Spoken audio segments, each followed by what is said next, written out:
Okay, factorizing and solving difficult quadratics. Now, first of all, when we're solving this, the first thing to do is to factorize this expression. And the way I factorize a quadratic which has a coefficient other than 1 is by multiplying the first and the last term. So I'll go about doing 2 times, now don't forget this is not 5, it's minus 5, and that will give you minus 10. So once you got minus 10, you need to think of two numbers which will times together to give me minus 10 and add to make minus 3. So let's just break the 10 down, so you can do 1 times 10, 2 times 5. Now note 1 times 10 and 2 times 5 are positive. We need to make one of these negative to end up with a negative product. Now the hint is this one here, this term here, minus 3. Because we need to end up with a negative number, we need to make the bigger of these numbers the negative. So in this case here is 10 is bigger than 1, so that will be negative, and 5 is bigger than 2, so that will become negative, which means that these will be positive. Now the reason why I say that is then when you add these together, you will end up minus 10 plus 1, you will end up with a negative number. Same with here, minus 5 plus 2, you'll end up with negative 3. And the one that you're looking for is negative 3 is this one.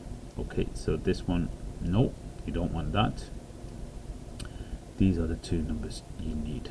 So these two numbers will times together to give me minus 10 and add together to give me minus 3. So what I do now is always leave the first and the last value the same, so that will stay as 2x squared, and this will remain as minus 5.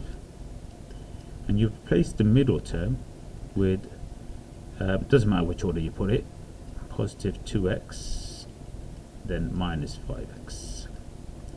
Now note that plus 2x minus 5x simplifies to minus 3. So really you haven't changed that equation at all.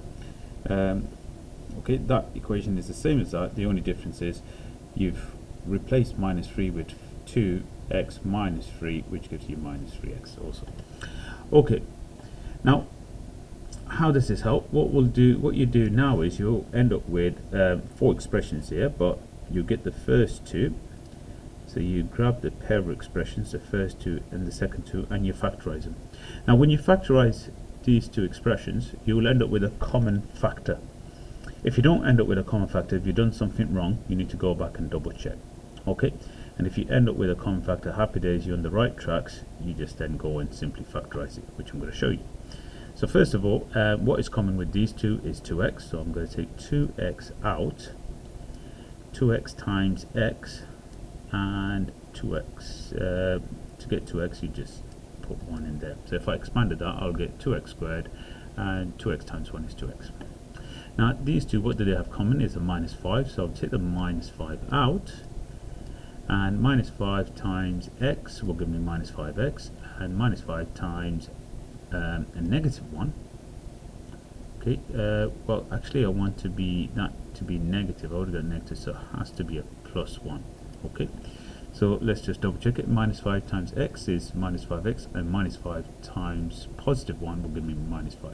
Okay, hence these two factors, okay, are the same. So you've got a common factor there. So what I'll do is, because I've got a common factor, I'll take that out, so that becomes x plus 1, and 2x plus 1 is being multiplied by 2x, and it's also being multiplied by this minus 5.